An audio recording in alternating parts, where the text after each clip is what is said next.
March break, look at that outside. Aren't you glad March break is just around the corner?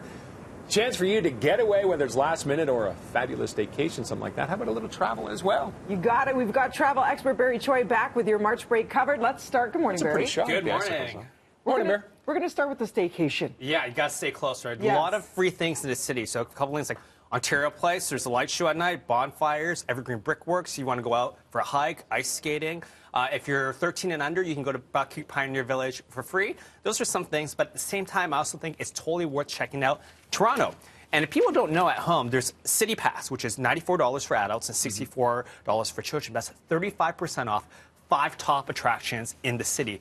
I'm talking about the CN Tower, Ripley's Aquarium, Casa Loma, the ROM, and you get to choose between the Toronto Zoo and the Science Center. So there's a lot of value there for families who are looking for an inexpensive way to enjoy March break. And we really do forget we have so much to offer in this city. That's exactly it, right? That's a great tip. And the Beaches Winter Station. Yeah, Beaches Winter Station has been available for a while. So there's just art installations where you can just check it out down by Woodbine Beach. Okay. Very Muskoka. nice. Muskoka, I love it. You know, Roger and I joked back then I would never go to the cottage, but if you've ever checked out like the JW Lake Rosso up in Muskoka, now this is a property. You're telling me that's not a cottage, right? Exactly. This is a nice fancy hotel. Perfect for those weekend getaways. But what I like about they've designed some family packages for March break and Easter. So starting from $339 Canadian a night, but it also includes a breakfast for 2 adults, 2 children, and a buffet dinner. So it's actually a lot of value there. But think about what you get out of it. You know, you get all the local activities, you know, the indoor heated pool, outdoor heated pool, fat bike rentals, ice rentals, snowshoeing. And just a heads up, whenever you're booking these packages, you got to book directly. Marriott.com gives you the lowest prices. Okay. Very nice. All right, now you can still hit the road too. I know we're about what 2.5 weeks away from a March break, but there are still some opportunities. Arizona is a place. Yeah, what I like about Arizona is it doesn't require much planning. Everyone knows about the Grand Canyon, so we're not going to talk about that. Hold on, let's talk about whatever that was. I want to talk about some things that you may have not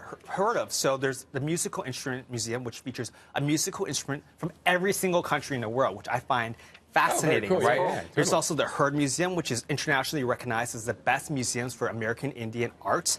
And obviously there are things such as nature. We're seeing the Viz earlier, where you can go hiking, you can go bike riding. Sedona's got some great trails.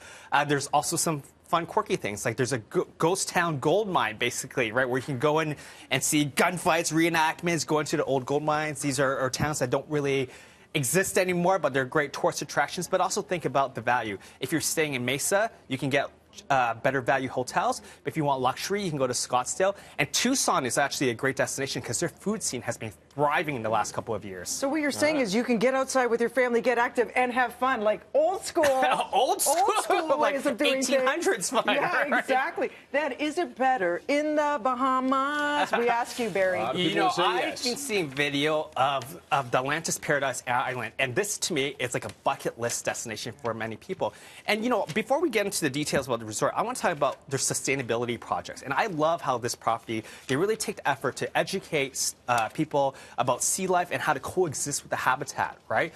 But of course, people are going for the water slides. You may have seen videos of the Mayan temple where you're sliding down into a shark tank. It's insane. Look at this. Yeah, and you know what? I like lazy river. You know, I don't know if you like lazy rivers, but these lazy rivers are bonkers. Right? It's good because you can't really hurt yourself on a lazy river, See can how you? Barry knew to ask me about the lazy river, and you are correct. So these lazy rivers, you sit on the tube, it goes calm, then there's a rapid section, it takes you up a slide and conveyor belt. You can literally not get off. And it just goes in loops for 45 minutes, like nonstop. Like you could. And you have the padding of the But also tube. at the same time, the reason I like this resort is because it's family friendly. Like there's so many things for kids, different ages. There's a younger area for kids, like a library and games. But there's also like a tweeners club. So there's like a dance floor, music, video game stations. So what you're saying is parents can get a break. You know, if your kids are old enough, the parents can enjoy the beaches and the adults areas by themselves and without worrying about their kids not being able to entertain themselves. And it's a quick flight. Yeah, you know, Bahamas is only 3 hours, just over 3 hours, and the Atlantis Resort is literally like a 15, 20-minute drive from the airport. So you can be there by like 2 o'clock in the afternoon if you're on Eastern time. So you could do a weekend there. Like I think it's a great Easter weekend thing, but at the same time, if you can't do it for March break, think about the summer. Yeah, that's true. Great tips. Right. Now you've got to hook up for people who want to explore the city. Yeah, we've talked about the City Pass. We're giving away 8 tickets total, but for 2 families. 2 families will win 4 tickets for the City Pass. And that gets you into all kinds of attractions. 5 attractions, and the value has almost worth $400 Canadian. Which is wonderful. And how do you do it? bttoronto.ca. hit on daily prizing. It's that simple for your chance to win these. Yeah. Great little break for a weekend. You can plan each day. That's exactly 5 it. days. Right, there you go. Look Keep at your that. kids That's how it works. entertained.